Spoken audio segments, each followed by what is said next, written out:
Hello, this is the American Medical Association's COVID-19 update video and podcast. Today, we're joined by Leonard Nelson, the AMA's Senior Assistant General Counsel in Chicago, who will discuss the recent Supreme Court decisions on vaccine mandates and the implications. I'm Todd Unger, AMA's Chief Experience Officer in Chicago.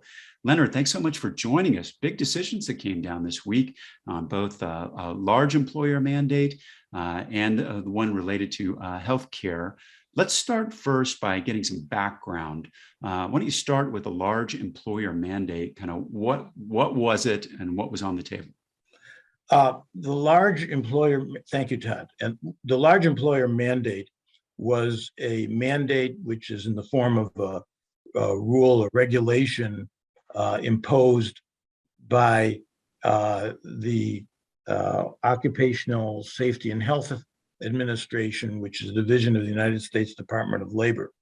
And the mandate was that employers that hired at least 100 employees were required to require their employees to do one of two things: either be vaccinated and prove they were vaccinated, or be tested weekly at the where of course the employer could pay for the testing, but the employer didn't have to pay for the testing, and the employees would have to wear masks. So they had to do. The employers had to insist that their employees follow one of those two courses to prevent transmission of the COVID virus. And in terms of exceptions to that, any? Well, there were exceptions, religious exceptions, and exceptions that for those employees who didn't have close contact with other people at their jobs, like people who were working from home or were working completely exclusively outdoors, then those would be exceptions. They didn't have to get vaccine, the vaccination or the mask. And when was that scheduled to take effect? It was sort of a rolling schedule. There were various things. In other words, the employer had to have a plan for making this come into place. And then the employer actually had to do it. And the plan was late last year, and then the actual requirements were early this year, I think January. So the second mandate was smaller in scope, but directly related to healthcare.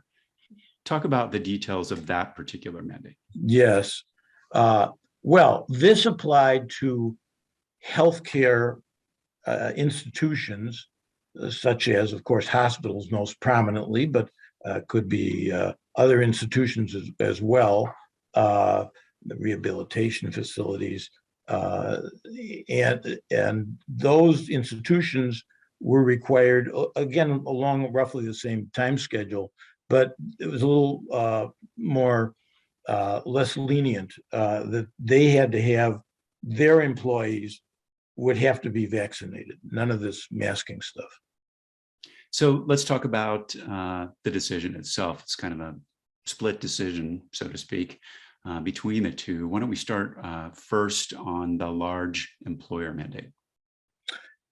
Okay, so on the large employer mandate, the decision was 6-3 against the large employer mandate. As a technical matter, the court simply said, we're going to stay the mandate, but for all intents and purposes, I mean, that's it, because the mandate itself is a temporary requirement, and it's going to expire within a few months. And I mean, maybe the federal government could come up with something else in light of the Supreme Court decision, maybe not. But at any rate, with the large employer mandate, the court went through the statute, which is the OSH or OSH Act, and said, we don't think that this came within the purview of the OSH Act. And so, I mean, on the one hand, the federal government, through the Department of Labor, said the OSH Act says that it's up to the federal government to make sure, or at least the federal government has a role in making sure that employees are safe on the job, that they're protected on the job. And the other side said, well, yeah, that may be, but traditionally, nobody made a problem, nobody raised a fuss if the Department of Labor through the OSHA administrative agency said you had to wear a hard hat and goggles and steel-toed boots. But those are very closely related to what's going on in the job, whereas a mandate for vaccination is broader. If you get vaccinated, and if you find that that's an affront to your bodily integrity, you can't get unvaccinated after you leave your job. So this, is a pretty, in terms of implications, pretty widespread. I mean, we're talking about the application to, almost 85 million workers out there. And in terms of now the impact of this decision, can you talk a little bit about how that will, what is the impact? Well, the immediate impact, if the court had gone otherwise, would be that many of large employers in the United States would be, hopefully they've already been putting some pressure on their employees to get vaccinated, but they could sort of pass the buck, and they could say, hey, it isn't us, it's the federal government, we're required to do it, you got to get vaccinated.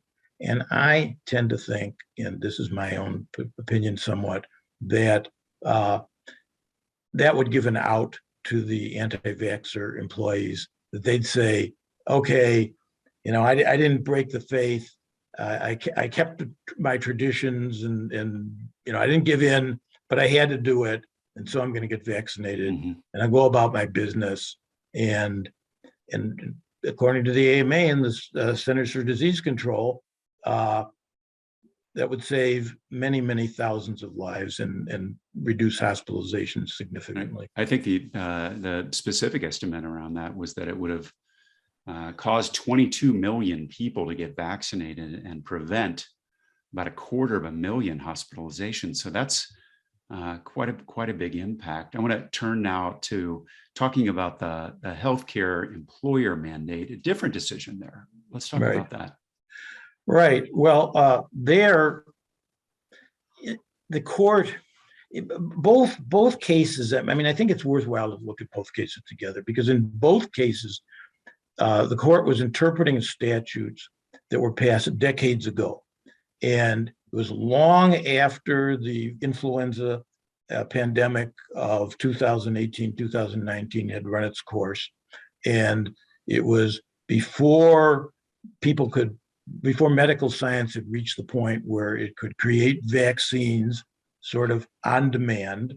And so Congress didn't in either statute, either the Medicare statute or the Medicaid statute or the OSHA Act, in none of them did Congress specifically identify this exact situation about pandemics and creating vaccines and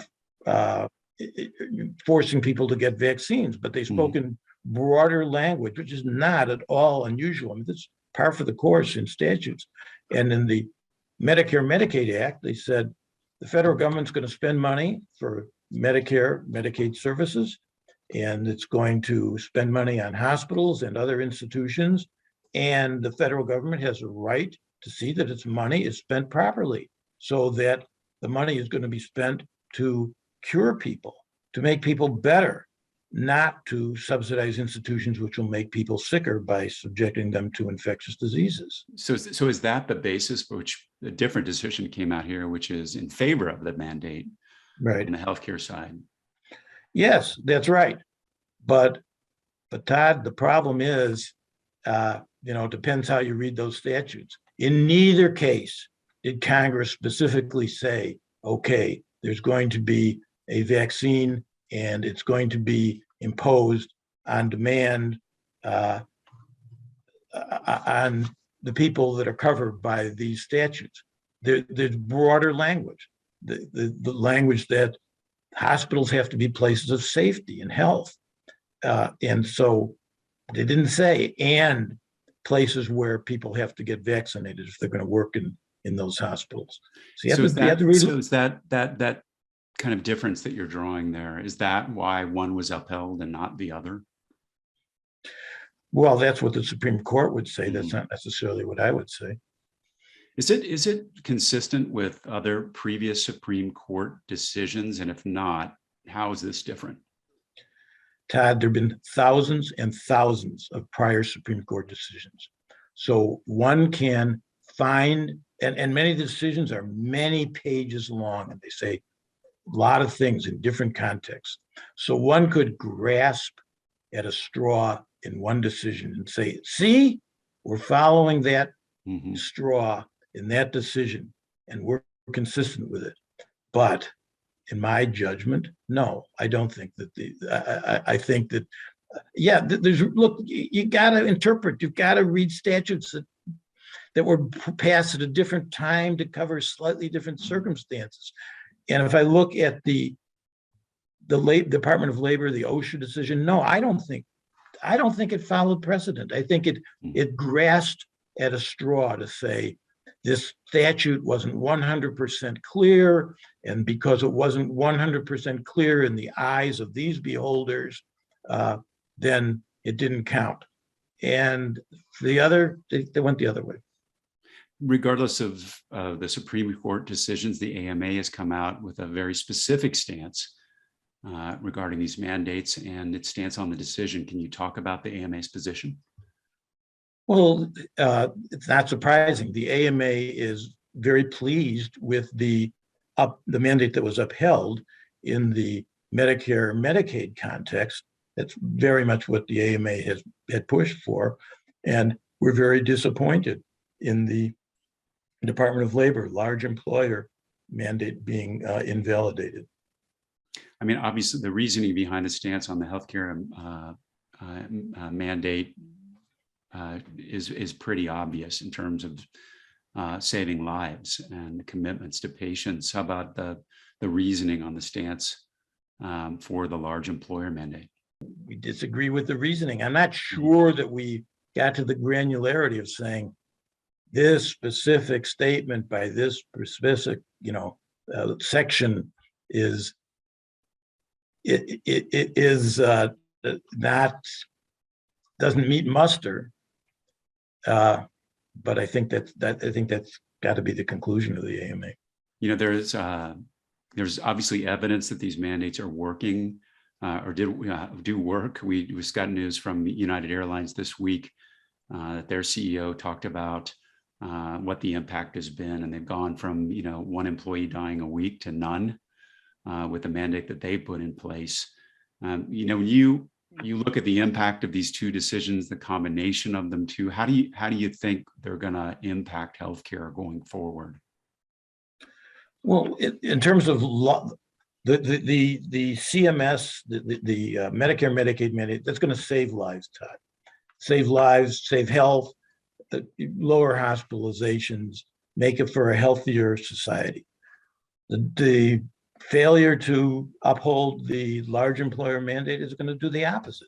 It's going to say, COVID, go ahead, COVID, do your worst. We're not going to stop you.